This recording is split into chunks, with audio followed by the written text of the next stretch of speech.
Influencing popular culture, politics, and everything in between. The local station takes you ringside as we discuss the crazy world that is professional wrestling. This is Going Ringside with The Local Station. Well, I'm Scott Johnson. You're watching Going Ringside. Thanks for joining us for maybe our biggest show of all time. I'll get why it's such a big show, hint, hint, just a little bit. First, I need you to go to our YouTube channel right now, youtube.com/@GoingRingside. Click that subscribe button. We're bringing you the big stars, the biggest ones in the world, every week like we're about to here in just a moment. And we need your help to make this show grow. The best thing you can do for us is click subscribe at our YouTube channel. But let's get to why I keep saying The Big Show, even though that's technically not his name anymore. We're talking about Paul Wight, who formerly known as The Big Show in WWE. Well, I sat down with Paul at River City Wrestling Con. We did a long Q&A with the fans. A lot of fun, and I wanted to bring that to you. We're going to be joined by Simon Says, who co-hosts this thing with me, so he'll be the guy to The Big Show's, I guess, his left. I'll be on the right as we talk to The Big Show about his iconic career. Once again, Paul Wight, because Big Show, that name is property of WWE. His real name, what he goes under now, is Paul Wight. Did a lot with AEW for a while, and we just pick his brain about all things wrestling. It is an incredible, incredible interview, and I keep making the mistake of trying to wrap it up, you'll hear. You don't try and wrap up a 7-foot giant. I made that mistake, and you'll notice in this interview. A little later, Desiree Joseph with the Chutes and Ladders podcast will be here to discuss Paul or The Big Show's career. But let's get to it. River City Wrestling Con is where this happened. Here is our panel discussion with Paul Wight, a.k.a. The Big Show. Well, thank you, everyone, for joining us. We're excited to have Paul Wight, a.k.a. The Big Show, here with Simon Says. Paul, thank you for joining us today. Wow, it's loud. It is loud. You guys have any trouble hearing me? Okay, I'm going to talk here so I don't blow my own eardrums out. What's going on? Not much. Paul, what have you been up to lately? You don't do a lot of cons. I think this is unusual for you. Is that right? No, I don't. I do probably less than 4 a year. Less than 4 a year? All over the country. Yeah, I don't. I do these, get out, have a little fun, say hi to everybody. Yeah, I'm pretty much a home guy. I got 10 cats. So I'm a cat dad. We've been talking a lot of wrestling. How were you brought in? I mean, how were you even found, approached, all that stuff? Well, I was a hooker on the side of the street, and no. So, did you grow up a fan of the What's business? that? Did you grow up a fan of the business? Yeah, I grew up, but it was funny. I wasn't a big WWF fan growing up as a kid. I mean, I knew Andre, I knew Hulk Hogan, but I grew up NWA, World Championship Wrestling, Turner Broadcasting in the South. So I grew up a huge Ric Flair fan, Arn Anderson. So that was my jam growing up. I used to talk trash like Ric Flair, dunk in high school, and woo and strut. In order to be the man, you got to beat the man, all that. And now Ric's one of my dear friends. Were you starstruck when you came into the company with Ric? Yeah, it's a funny story. I'll give you my little backstory as quickly as I can. I played basketball at Wichita State. I lost my coach, my grandfather, and my dad all in about 8 months. So, and I was a basketball player, and it just really shook me on a lot of levels. And I started working. I quit school. I didn't want to go to college. I didn't want to play basketball. I didn't even look at my basketball. And I'm going to get a job.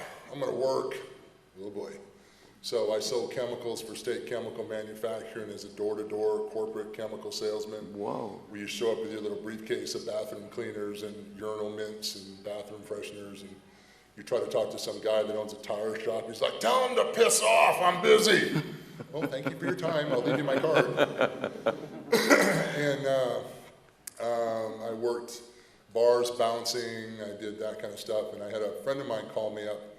He said, "Hey, there's this guy from Chicago that bought Rent-A-Center's karaoke division." Because Rent-A-Center back in the early 90s used to do karaoke for home rental, but professional grade equipment, like professional DJ equipment, but they were so far ahead of the game on karaoke. Most people are like, "Well, that's just karaoke."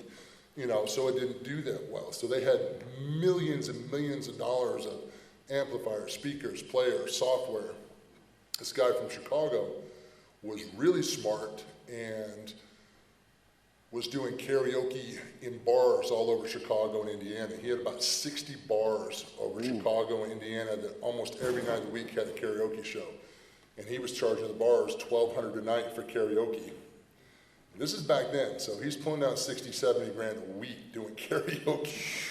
And so he came to Wichita, Kansas and bought Rent-A-Center's karaoke equipment, pennies on the dollar, like pennies. Like he bought $4.5 million worth of electronics and software for probably around 120 grand. Yeah. Okay, like, I mean, so I got a job pushing on one of those portable forklifts. He says, yeah, he's paying $100 a day cash. I'm like, well, I'm in, I'm broke. You know, at the time, a couple weeks before, I'd had the infamous toothpaste sandwich where the club I was working at was closed. I sold cars and made a little bit of money, but the month of December, I owed the lunch truck $12. So I was there the whole month and I owed money. I'm like, maybe this isn't for me. And so yeah, I need some money. So I went and worked and met this guy. He looked like, looked just exactly like John Travolta in Get Shorty, except with a ponytail behind, like the mullet with a ponytail, short in the front, looked cigarette, everything like John Travolta in Get Shorty.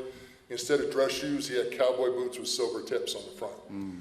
But talked the same way, the same attitude on everything. And he came and goes, hey, you know, you're kind of a big dude. Do you want to play football? I can hook you up with the Bears. And I'm like, I don't know much. I was a basketball. He said, you play basketball? Stop. I'm like, yeah, I was pretty decent. He says, how much do you weigh? I said, right now I'm about 340. He goes, yeah, I play basketball. We're going to play football. We're going to get you on with the Bears. So I load equipment, go back to Chicago with him. We're just hanging out. I'm answering phones at a karaoke place during the day. Hello, this is Just Go Karaoke. May I help you? Software, hardware. And I would transfer people to the sales departments. No lie, I answered phones. And then at night, I would go around with him to all the bars over Chicago and Indiana, and we would pick the money up from the bars. So we're running around sometimes with 30, 40 grand in cash in bank bags. I mean, there's a reason why I'm there. We know that. But we're just talking and we're hanging out. And he was a guy that was a salesman. He was always like, he was a top car seller for Ford. He was a top seller for this. Like, that was his thing, was selling. And he was like, what do you want to do? I said, I don't know. I said, I've lost my dad. I said, I don't know what I want to do. I want to have fun and do something different. And he says, well, what do you like? I said, I love wrestling. I grew up as a fan as a kid. It was the one thing that my dad and I bonded on was pro wrestling. My dad was not a fan of sports. My dad didn't want me to go to college. My dad wanted me to go to welding school because he never saw an unemployed welder. If you're a welder, you'll always be able to put food on the table. Running off to learn books and play basketball is not going to put food on the table. I'm like, Dad, I'm actually kind of good. You ain't that good. Okay, I got it. Need to be a welder. I got it. So anyway, he says, wrestling, is there any money in that? I said, I don't know. And here was my exact reply. I said, I don't know. I said, hey, even if I'm one of those guys that gets beat up, it looks like a lot of fun. I mean, you know, but I think my dad would think it would be a kick if he was around, that if I got on TV and had a wrestling match. Now, as far as having a career and everything that we've gone through, that's how the conversation started. And here's a guy who never took no for an answer, big dreamer that Jimmy was. Jimmy went straight to the top. You know, he put me in, like, I did an autograph signing in Illinois before I ever laced up a pair of wrestling boots. He got me booked at one of these conventions like this, really small, as Paul Bunyan. You know, I had little foam axes, and there was some hot stripper in a blue sequin dress that was bae. And I'm signing, I'm like, I'm not a wrestler. He goes, yeah, they don't know, just sign the autographs. They don't know. I'm like, yeah, but I'm not a wrestler. You know? That is the embodiment of fake it till you make it. Exactly. So WWF had a show at the time at Rosemont in Chicago. And I was 7 foot, 390 at the time, going to the gym. My hair is long. I got a black leather trench coat on. I'm in cowboy boots, so I'm about 2 inches taller. He takes me to an autograph signing at WWE. And Razor Ramon was there, Bam Bam Bigelow, Luna. I think Scott Hall was there also. So I go into the autograph signing. I'm in the back, and it's a big open thing. You know how WWE does the things. There's a bunch of people in there, and the stars are all at their tables. I had a big tub of the WWF ice cream. And all these kids started coming. Who are you? Who are you? Because, yeah, I mean, I'm 7 feet tall. I'm like, I look like somebody there. They think there's a wrestling angle about to happen. I'm like, no, I'm not a wrestler. I'm just trying to meet somebody. I'm just trying to get started. Because there wasn't the internet. To get into wrestling back then, you had to know someone. Someone had to vouch for you, to put a stamp on you to get trained. Because that's why you see so many people, even older than me, that were the son of, or the nephew of, or they were the son-in-law. They had to put a stamp on you to make you valid. That okay, he's cool. He can learn. So Bob Collins, who was a great WWE marketing promotional guy, little bitty guy, kind of an afro, little Hebrew guy with an afro. He comes over and he says, what are you doing here? I said, I'm just trying to maybe meet somebody, talk to somebody in WWE, WWF. I want to be a wrestler. And he goes, are you trained? I said, no, sir. I'm 22 years old. I want to learn. No, I'm a good athlete. And he hands me a business card and says, we only take trained wrestlers. Please leave my autograph signing. You're disrupting it. Wow. And I was like, okay. I'm like, wow, I kind of burnt that bridge pretty quick. So then, moved forward a little bit. I got a job in Philadelphia. I went to a wrestling school in Philadelphia for a few weeks, Monster Factory. Paid $5,000 to go to the Monster Factory. Gave Larry Sharp and $5,000 to be trained. Larry Sharp went on vacation for 3 weeks to the Bahamas. Johnny Polo came down. I met him in a nightclub I was working at in Philadelphia. Came to the ring and showed me how to lock up. Chaz and Glenn, the headbangers, they were there at the Monster Factory at the time. They showed me how to hit the ropes and how to take a back bump. So I made a tape of me just hitting the ropes. Because back then I was such an athlete, I could hit the entire ring in one step. So that's all I knew to show was my athleticism. That's all, because everyone, well, do you have tape? Do you have tape? Do you have tape? I'm like, I don't even know how to lace up boots. Like, what do you mean, do I have a tape? So I had a tape and I carried it in my car. And Mike Chioda, who was just up here before, I ran to Mike Chioda in this club in Philadelphia. And Mike Chioda's like, I wish I'd known Mike was here because I'd have told this story with him. But Mike goes, yeah, you're a really big guy, you know. And I told him, I said, well, I have this tape. He says, I'll give this tape to Pat Patterson. Somebody will call you. I'm like, okay. Nobody ever called me. Moving forward, Danny Bonaducci was doing a thing on the morning drive. We had people coming in and sing karaoke through Jimmy's company. So I'm loading equipment, and I run into Danny Bonaducci. Danny Bonaducci's like, oh my God, you're huge, man. What do you do? I'm like, hey, you're the guy from the Partridge Family. Cool. You're a radio DJ? All right. So Danny was doing a charity basketball game against Hulk Hogan and Mr. T, and wanted to bring me as a ringer because I used to play basketball for Wichita State. He said, hey, you can meet Hulk. Maybe something will happen. So I went to the game. I met Hulk, and when I first met Hulk, it was funny.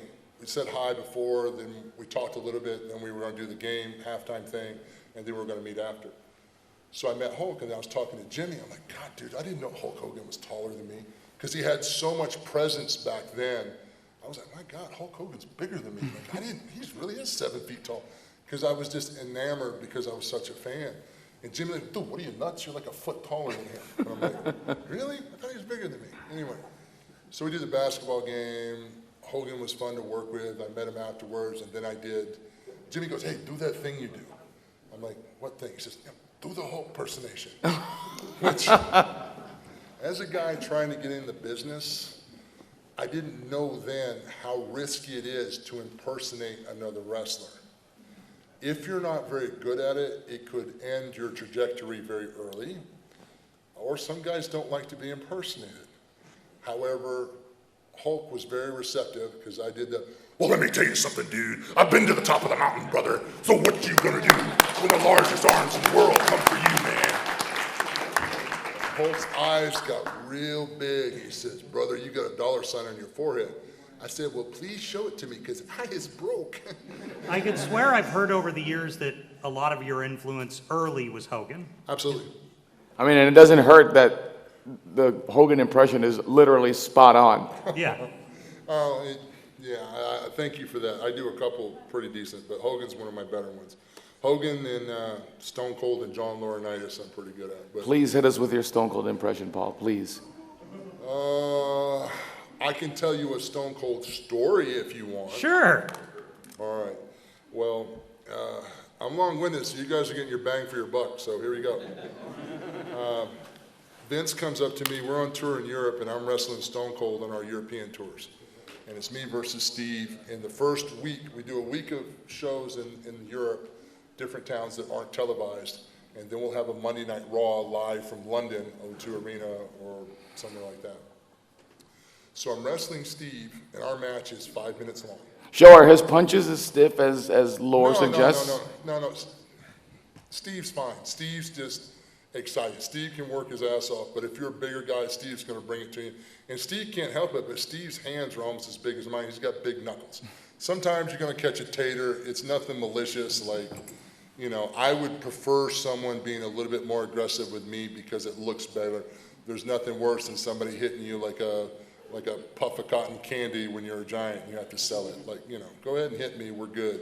I'll let you know if you're doing too much. So I wrestle Steve, it's 5 minutes. He comes out there, does his entrance, does the whole 9 yards, bam, bam, bam, bam, bam, kicks me in the gut, stunner, drinks a couple beers, pours them on my face and leaves. You know, and I'm just like, okay, well, it's Stone Cold. He's the top guy in the company. John Laurinaitis and Fit Finley are, you know, John Laurinaitis is like, so you got to fight back. You got to be a giant. You know, you're just letting Stone Cold. He just puts the booster in with the stunner. You look like shit. You know. I'm like, well, what am I supposed to do? He's Stone Cold. Like, I mean, he's the top guy in the company. Like, you want me to go into business for myself? You know, like, you know, he hasn't called anything. You know, and Fit never really said anything. Fit would just look at me and laugh, which is worse. I would come through the curtain, Fit would go, you know, which in Fit's mind's like, you'll figure it out, and when you figure it out, they'll figure it out. In the meantime, I'm going to really enjoy this process because that's Fit. So we get to TV, and Vince comes up to Stone Cold and I, and he goes, Steve, we're going to end up trying to move show over to work with Lesnar at some point. We want to get him up and running. We'd like to put him over tonight. And Stone Cold, without missing a beat, and he's 100% right in this. So understand now, seeing through the eyes of business and more experience, what Stone Cold says is 100% right. Stone Cold says, damn, Vince, these people paid a lot of money to see Stone Cold sit a few stunners, drink a few beers, not do a job to the friggin' big show. Like that. And I'm sitting there like, wow, he said that right in front of me. Like, he does know this ain't real, right? Like, I could sling his stack of dimes all over this arena. Like, and Vince goes, hold on, let me talk to him for a second. So Vince and Steve go over in the bleachers, they sit down, and Vince is talking, and Steve's doing this, and then, you know, Steve talks, and then Vince is laughing, and then they're laughing. Then they stand up, and they give a big hug, and then Vince comes back. And I already know what's happening now. So Vince goes, well, Steve does bring up a point. And that is just, well, you've got to become a giant, because Steve can't come down. You have to come up and be a giant when you work with a top guy like Stone Cold Steve Austin. He just can't hand you everything. You have to earn it. And back then in my career, I would always get I would have good matches with the guys that I'd had matches with before, and a lot of times there were matches where I was a little slow on things because I was waiting for the other guy to do something, or I was waiting for them to call something because I was young and I didn't know. And they would say, well, be a giant. Okay, what does that mean? Where do you look at in a dictionary, be a giant? Oh, okay. There's no one to model myself after. I was bigger than Andre, so Vince didn't like me working like Andre. Wait, you were? More athletic, pardon me. Okay. Not bigger. Good catch. I was more athletic than Andre, but I didn't work like Andre, but I was as big as Andre. So Vince didn't want me working like Vince wanted me to be athletic. All the other guys wanted me to work like Andre. So it was tough to find my own. I couldn't work like Andre. I couldn't work like Taker and Kane. So I had to find my own niche that worked. So anyway, I'm working with Stone Cold that night, and we do our thing, and Steve's trying to give me a better match, and I bumped him out to the floor. He's extending it, but he takes about, I come out to get him, roll him back in. When I rolled him back in, I pulled him up by the trunks, and I accidentally gave him a wedgie when I threw him back in. Don't give Stone Cold Steve Austin a wedgie. He takes it very personal. So when I slid back in the ring, it was, I mean, 3 times really hard. The kind of punches that your ears ring and get hit so hard in the chin. Like, I mean, I think he was trying to knock me out, but, you know, I'm still a giant. He goes, off the tights, you stupid son of a bitch. I lost it. I got mad. I grabbed him by the face, I picked him up, I ran him across the ring, pinned him over the turnbuckle. I was like, hey, you son of a bitch. Like, I lost it. And he goes, there you go, kid. Way to fire up. So then that match, everything Stone Cold did, I body slammed him, I treated him like I would normally work with an enhancement talent that was designed to get me over. That's the way I worked with Stone Cold. And at the end, he didn't get any offense in. At the end, he finally hits me with a stunner. All right, kid, stunner. Boom, hits me with a stunner. Now he's covering me. I'm like, okay, that was a little bit better. You know, he goes, kick out. I'm like, kick out? Nobody kicks out of the stunner. Like, we're in London. We're like in Earl's Court. Like, oh, he's trying to get me fired. If I kick out of the stunner, I'm going to get fired. Now, this is all happening within a 3 count. This is how fast your brain works. I know the referee's there. I know that the ring posts are mic'd. Okay, 2.5, I kick out. The air gets sucked out of the arena because no one kicked out of it. He goes, get up. I start making my way back up. He hits me with another stunner. It's louder than the first stunner. He covers me. He goes, kick out. I'm like, he's really trying to get me fired. Longer story short, we get to the 7th stunner, and he goes, okay, I'm blown up. Let's go home. Hits me with a stunner, pins me 1, 2, 3. I learned that night, because of Stone Cold Steve Austin, I don't have to wait for anybody to do anything being a giant. If you're not closing on me, I will. It's okay for me to sell. It's okay for me to register. How I respond is what makes me a giant versus making me a regular talent. So that big change in my career is right before I started working with Lesnar because of Stone Cold. And a lot of times I could have matches and do what everybody told me, but I really wasn't in it thinking for myself. Steve is the one that put me on the path that really made me realize what I needed to bring to the table. And I will forever be grateful for Stone Cold for that. And I do at least want to get one crowd question in. Anyone got a Excuse me, question? I didn't have nothing to do but drive home to Tampa. Who do you got after me? If you got time, we'll hang out. I got time. Okay, then I don't feel as bad. I told you I'm long-winded. So. Okay, that's up to, we're on your time, not ours. A man of the people. All right. He's got a question, and we've got a microphone. Desiree. Hey, how you doing, Show? I'm good. It's not really a question. I just wanted to say, my grandfather, he was a really big fan of yours, and he unfortunately passed away. And Oh, I'm sorry. I just wanted to say that he was a big man himself. And it's funny that you were saying that you and your dad bonded, me and my grandfather bonded over it. And so, and then I promised him I'd be a wrestler. So, like, I'm seeing you. I wanted to say that. Well, there you go, man. Thank you so much for what you do for the business. And Well, thank you. really Hopefully the appreciate business will keep going. I didn't kill it off, so there you go. Thank you so much. So I did want to ask a Thank question while Desiree finds another person to ask. They always talk about The Rock kind of bringing us into Hollywood. You did it before The Rock with Adam Sandler. Let's not even. You don't want to go there? The, No, not that. Big I'm stuck Santa, in more Adam Waterboy, Sandler. listen. Waterboy. Jingle all the way. Listen. Let's not even try to compare the two, okay? You know, I had some great opportunities. I'm very thankful for Jingle All the Way, very thankful for Waterboy. But anybody that had any common sense or brains, the first time you saw The Rock and Scorpion go Hakuma Shintai, you went, damn, that dude looks like a star. Damn. But speaking of which, you guys have been playing my trivia games all day. Here's a trivia question for you. Who won the 2000 Royal Rumble? Correct. Despite what the record books say, that was photo and video proof. Yeah, well, I wasn't supposed to. What is a Royal Rumble like, or a Battle Royal? I mean, is it? The Royal Rumble is really cool. It's a great concept for the excitement with the clock running. I think Battle Royals, I don't think, offer as much excitement as a Royal Rumble does.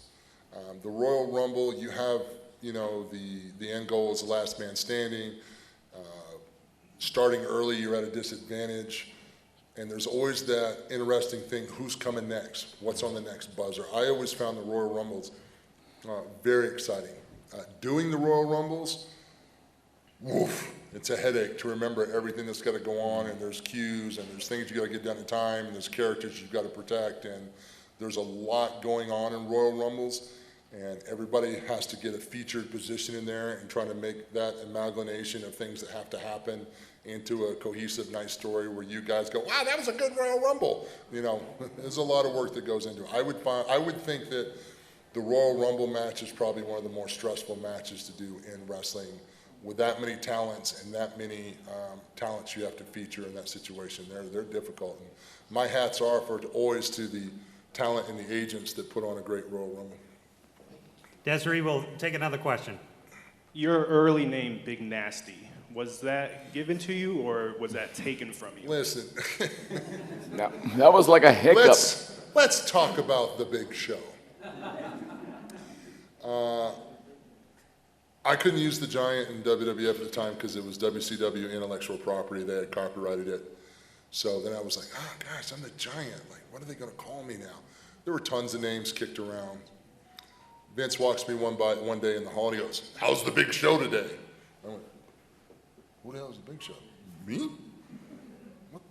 What the F is the Big Show? What is that? What is that? You're the Big Show. You're an athlete. You're huge. You can talk. You're charismatic. You're the Big Show. You're everything. And when he walked off, I went, oh my God, that name sucks. But again, it's not really the name, it's what you do with it. You know, the name is not going to make you a star. Sure, there are some names that have advantage. I knew that he didn't like my name. And that back then, there were guys like, you know, Randy Orton, John Cena, Ted DiBiase. There were guys that got to keep their names because their names, I guess, worked for them and their character. He didn't like Paul Wight. To him, that was as vanilla as it gets. I'm like, well, hello, you know, can't sing, can't dance. I'm just big. I'm just glad to be here.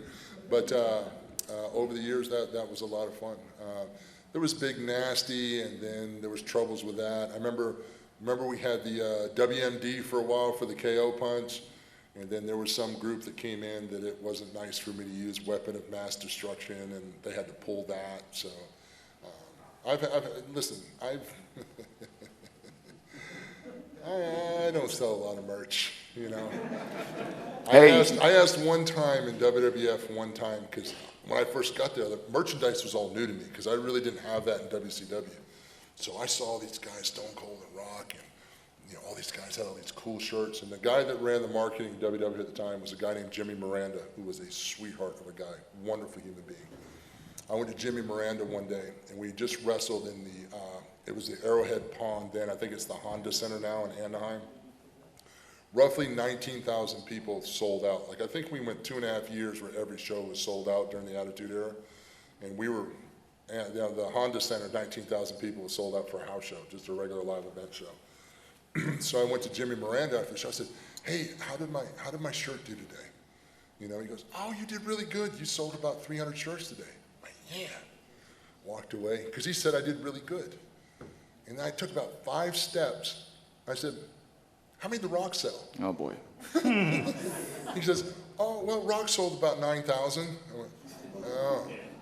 How many did Stone Cold sell? He said, I think Stone Cold sold right around 11,000. I'm like, wow, so out of a possible 19,000 people here, some people bought a Rock and a Stone Cold shirt, and a few people felt sorry and also bought a Big Nasty shirt. So that's the last time I ever asked about merchandise numbers, anything. You guys remember I had the t-shirt said the real Big Show with the arrow pointing down?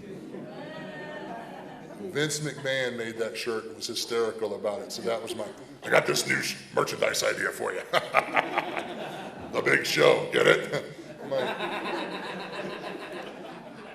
thank you. Thank you, sir. What do you say? You just say, oh, I hate it. No, it's smart. It actually sold pretty well. It was one of my better selling shirts. So. I'll say from personal opinion, your AEW No More BS shirt is that's pretty good. exceptionally clever. That was actually pretty lucky. I actually did think of that because, you know, again, you're going on new territory now. Because I mean, I'm not the Big Show anymore. That's not me. But however, the world over knows me as that moniker. Is that difficult? It's extremely difficult. It's extremely difficult to reintroduce that to the public, to the brand. I still believe it's possible because I saw what Kevin Nash and Scott Hall did. Because when Kevin Nash and Scott Hall came to WCW, it was Diesel and Razor Ramon, like, oh my God, no one's gonna know who these guys. You guys aren't dumb. You guys figure it out.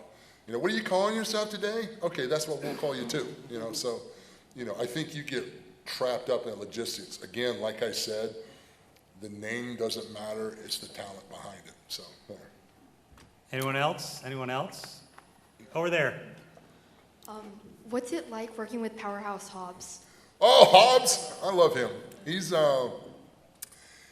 an incredible young man that has had a vicious journey of a lot of really incredible things, unfortunate things that have happened to him. He's had tough times, but his attitude, his commitment to get better, his commitment to be better, his commitment to be a top talent, not just in name. To be a top talent to me is, okay, you can sell tickets and be on t-shirts and merchandise and everybody thinks you're a top talent. There's little, I'm not even gonna say it because I can't say it, intricacies, I still messed it up. You were close. Close. Giants can't talk well. So, read well, can't speak. So, Hobbs does a lot of that very well. He's very personable backstage. He's very kind. He's very willing to do, and he's also professional enough to do what he needs to do for his character. I love Hobbs' character because Hobbs is one of the guys on TV I see now that comes down as a bad guy and to me isn't trying to get likes on Instagram or social media. Hobbs comes down like he looks like he wants to hurt somebody. And I think you have all different types of characters in wrestling, but the business is always going to need somebody that will make you nervous if they were coming down the ramp for you. I think Hobbs does a great job of that. I look forward to getting back in the ring and having some fun with Hobbs. I do before it's all said and done. Let's see if we can do one more. Any more out there? What, am I boring Where's the you? microphone? You're not boring. Okay. You keep trying to give me the broom. No, Oh, Jesus, well, there's a guy over there with a hook going. I have a question that I don't know if I've seen you answer before, that I've seen Cody Rhodes answer before. All right. And it's in reference to Extreme Rules 2012 with the tables match. Yeah. What is the story behind the ending of that match, and where does Rosemont rank for you in building Superform in front of? First one, none of your damn business. No, that was actually my idea. My pitch for it then, because I know when I go to people's houses, I look and see, okay, which chair is Paul proof? Like, you know, some of my friends have really nice furniture. I'm like, oop, I can't sit in that. I can't sit there. Okay, I'm leaning on the counter today, it looks like. So I know what I can do to things over the years. Like, hey, like The Rock said, I'm good at breaking stuff. So when we were having that match, I'd taken the title off in Cody, and Cody was a heel.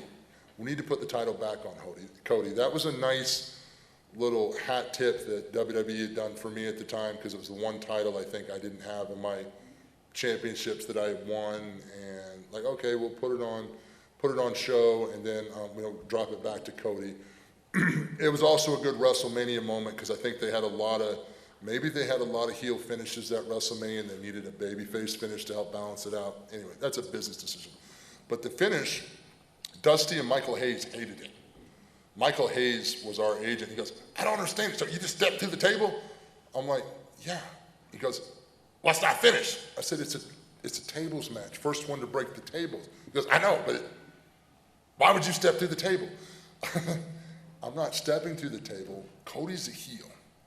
So Cody hitting me with his kick off the second rope against a giant, it's better if Cody wins this way in a way where fans can go, you really didn't win it, show step through it. Dusty was extremely mad at me over it in a joking way. He goes, so you just can't put the kid over with his finish? You gotta do some kind of bullshit because you're a giant? And Cody actually got mad at his dad. He said, Dad, stop.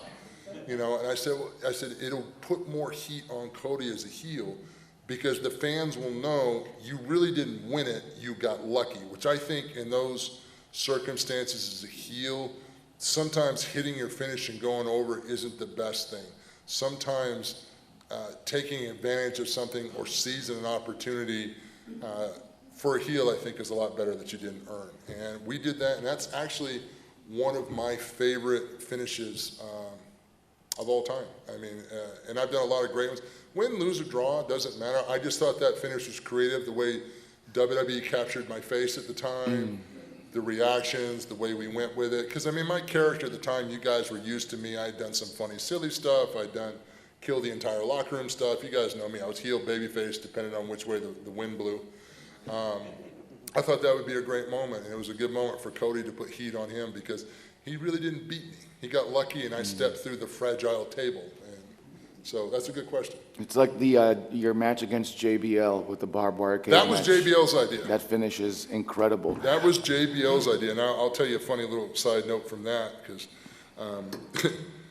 our stunt coordinator at the time was Ellis Edwards, and we were going over the rehearsal on it, and John and I were up top, and I was like, damn, John, that hole looks kind of small. And he goes, yeah, it does from up here. And we said something to Ellis about it, and Ellis goes, well, I think you'll probably be all right. And John goes, that's not what I want to hear. I want to hear that I'm definitely going to be okay.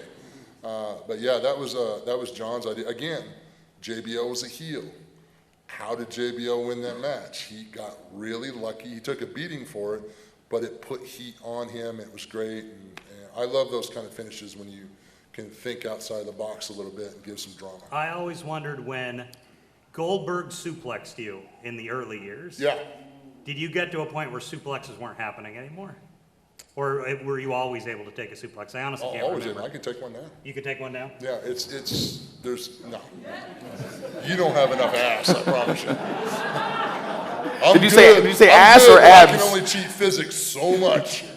But, no, it's, I just got asked this question earlier today, and I'll transfer it over, because someone asked me about training big guys, like, how would you train a big guy? I said, well, first training a giant guy, a big guy, I would make sure every move that he gives, he can take. When I was in the power plant, Terry Taylor and Paul Levesque trained me, Triple H. Hunter gets mad about that because he says I'm killing his rep if everybody knows that he helped train me, but I put all the blame on him. So, no, but the thing was like I took arm drags, I took hip tosses, I took backdrops. I did all that because I had to learn and be athletic enough to take it because I was giving it. And when you're given that stuff, I think as a big guy, if you're a big man in this business and smaller guys have trust and confidence in you that you're not going to hurt them, they will make you look better than you can ever do on your own. Because, if you have guys that trust you, they will come up with crazy ideas for you. You're like, hey, man, that's a little whacked out. No, I'll be fine. Rey Mysterio one time wanted me to chop him off the top rope while he was sitting on the top turnbuckle. I'm like, you want me to? He says, yeah, I'm right here. Just give me a big chop and I'll take a bump to the floor. I'm like, Ray, you're going to get me shot. He goes, no, it'll be good. And we were in a house show somewhere, and I did it the first time, and Arn Anderson was the agent at the time. He says, I'm telling you, when you hit Ray like that on top, I almost called the police on you. So I think it's important for our business has evolved so much from what it used to be.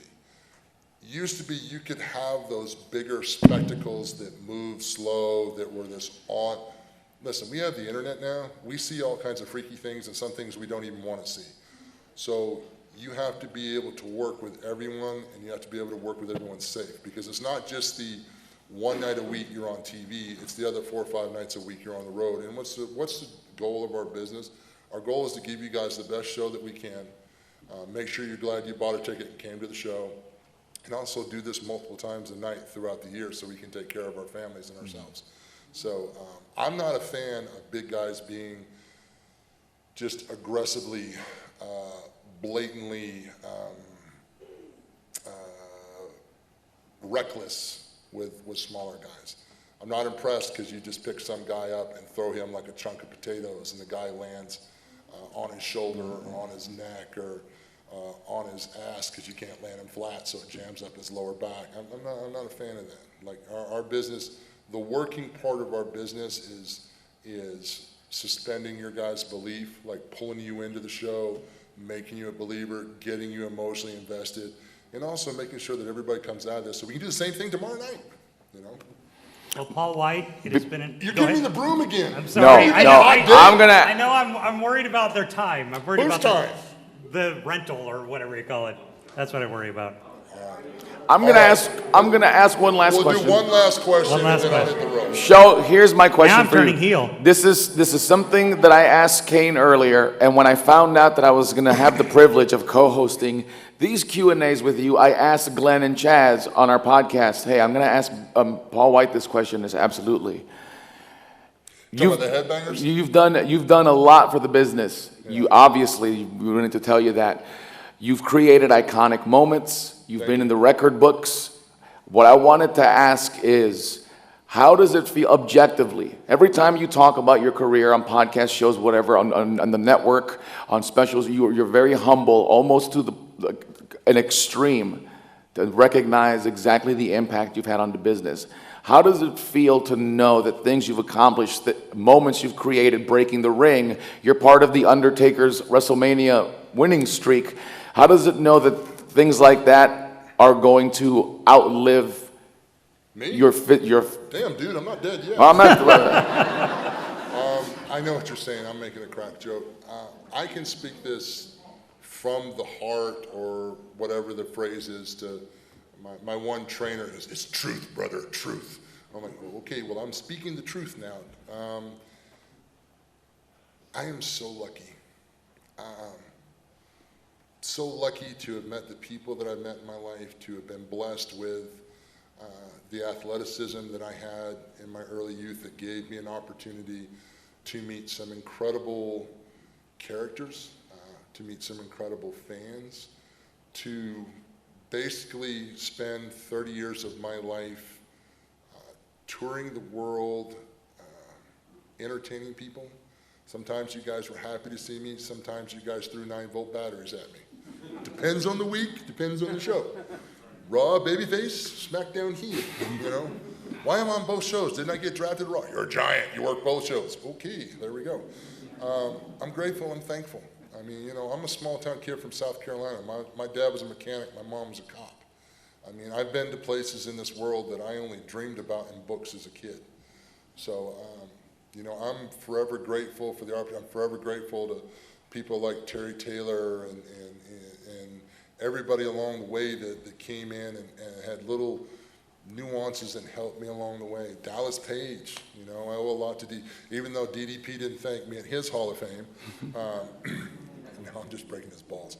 But it's all because of you guys. I mean, you know, because somewhere along this journey, we were able to connect. And that's the thing I stress to younger talent now. It doesn't matter about your name. It doesn't matter about your gimmick. It doesn't matter how many chops, flips, body slams. It doesn't matter. You have to connect with you guys. You know, that's the thing. We have an emotional connection. This is what makes all that stuff matter, and that's the joy, that's the blood that keeps the engine going, is that emotional connection with the audience. And that's the one thing. I know there's social media now, and there's likes and posts and clicks. I really encourage younger talent now to not forget the most important thing is the relationship with the audience, because the rest of it will work itself out. Just be smart, don't be stupid. But I just say thank you. And for 30 years, he has fostered a relationship with all of us. Ladies and gentlemen, Paul Wight, The Big Show. Formerly known as... Well, we are joined by the woman who was with us in that interview, Desiree Joseph with the Shoots and Ladders podcast. I don't know if you can see she was the one with the microphone. Desiree, thanks for joining us. Thanks for having me. Big Show. I'm just going to call him that. I know it's Paul Wight. And I noticed in the interview, in the panel we did, he subtly was trying to say, I'm Paul Wight. I'm not Big Show. Can't help it. They go by so many names. They do, but that one is one of the ones that's iconic. It's not Undertaker level, but it's not far off. I mean, 20 years. Yes, absolutely. He's amazing. What did you like about the Big Show's panel? You sat and watched it with me. He just loves to talk and tell stories. Yeah. And, you know, I get there's like time restraints, but he was okay with just talking and talking and talking. I felt so uncomfortable when I kept trying to rap because I thought we were supposed to rap, and I have this 7-foot giant next to me saying, "Why are you rapping me?" I'm like, sorry. Hey, sorry, Big Show. If he wants to say, no one's going to move him. No. No one's going to move him. I liked his stories, first off about Hogan, discovering him. So these wrestlers, they have, like you and me, we maybe see a wrestler at a convention. He's like, yeah, I used to hang out at the same bar with him. I was a bouncer. They all seem to just magically know each other. He knew DDP. Does it just weird you out that they all just magically knew each other back in the day? It blows my mind how they're just like so casual. Yeah, I met this person at a club. I used to work out with this person. And it's like, how do you run into these people and then become a world champion within years? And then you're like your friend. Now, granted, he's a giant, so that opens a lot of doors. I guess that makes him a little different than us. Than us normal-sized folks. So his first thing, and he said to he didn't say to me, but he said it there, and I've heard him in other interviews, that Hulk Hogan was his big first influence. Yeah. And that was his concept of wrestling and how he presented as like this monster. But eventually he kind of changed when he learned the business a little better. Yeah. And what's really funny is he beat Hogan in WCW during his debut to win the championship from him. He was a monster. My personal favorite was when he was the Giant, the indestructible Giant. Yeah. I liked that. But then he kind of changed as he just became the fixture in WWE. He was the default. I think Kane was similar. They could just bring him in and make a believable angle no matter what for decades. Yeah, and plus he's got a personality too. He's not just like a big man. He can have some fun with his character. Did you ever see Rock when he first hosted Saturday Night Live? No. So go back and watch it on YouTube. So Rock's monologue has Triple H, Foley, Big Show, maybe a fourth in the audience. Big Show steals the show.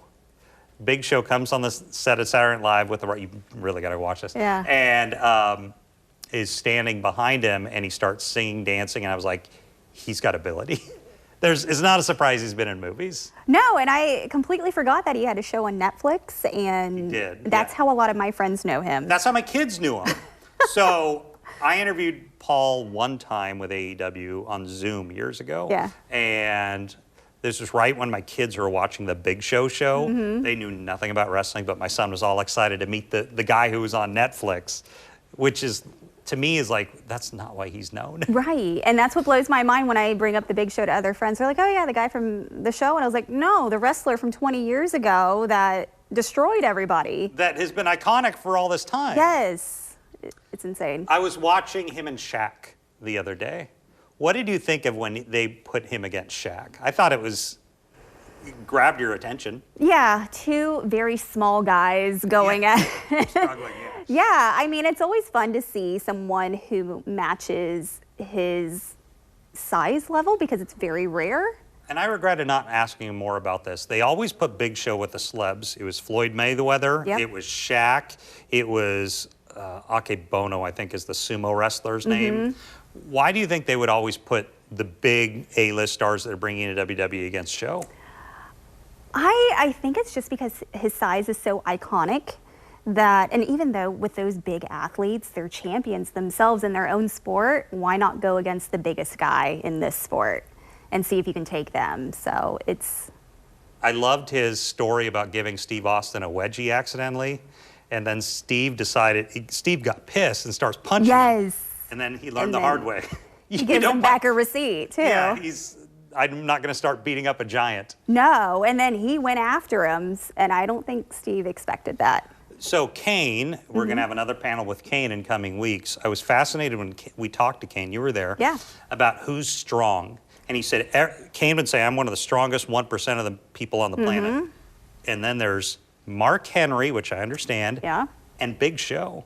Yeah. Big Show is massively a strong human being. He's huge. And I follow him with his health journey and rehab now through Mike O'Hearn, the bodybuilder. So he's teaching him different ways now to maintain that muscle and strength for his age and taking care of his body. I was a little perplexed on how I should handle it when I asked him about doing a suplex. He said I could do it right now. I bet he could. And I'm like, I don't know if I want to be the guy to take. I just want to see him with his massive hands with like regular dumbbells. Be like, what do you actually lift? Yeah. Where do you think it goes? Do you think he's done active? I mean, he could still do it. He doesn't need to. No, he doesn't need to prove anything. He doesn't need to. I don't think he's actually wrestled in a few years because I know that he's doing more coaching behind the scenes and a lot of commentary. So one thing, I know he's tired of it, but he probably knows after 30 years what it is. The Andre comparisons are constant. Yeah. It's almost sacrilege to say, but was he a better giant than Andre? Oh, that's a hot take. Oh, that's tough. He could potentially. I don't want to say yes or no. I guess my problem is I, as a child, knew Andre at the end of his career when he wasn't mobile. Right. The old stuff from the 70s, Andre he could do drop kicks like the Big Show. Yeah. So they both had athleticism. Super versatile, and I mean both actors. Both actors, So, yes. yeah. Yes. But I don't know. I favor the Big Show just because I grew up with him and saw him. Yeah. So, I mean, Andre is an icon, so. I will say I'm disappointed, back to the Netflix thing. I was always disappointed that canceled after one season. I was kind of enjoyed surprised. that show. Yeah, it was cute. It's fun to see that side of him, for him to be so big and just open up more opportunity for him to be an actor. But Well, Desiree Josen, where can we find Chutes and Ladders podcast? on Spotify, Instagram, and YouTube. Thank you, Desiree. Thank you. Well, that was The Big Show, Paul Wight. Thanks, so happy to sit down with him, and Desiree for hanging out. And she was actually helping us during that whole thing. When the mics were passed around, she was the person handling that. But excited to talk to him. We look forward to watching where he goes from here. Obviously, he's in a different era of his career. I don't know how much time he'll be active in the ring, but he's done so much in the ring. And we had that debate. Is he the greatest giant of all time? Did he surpass Andre? You let us know. Go to the Going Ringside channel and maybe give us some comments. So thank you for joining us. I'm Scott Johnson. We'll see you back here next time. This has been Going Ringside with The Local Station, brought to you every Wednesday on your favorite podcast player, on News4 Jax Plus, as well as the News4 Jax YouTube channel.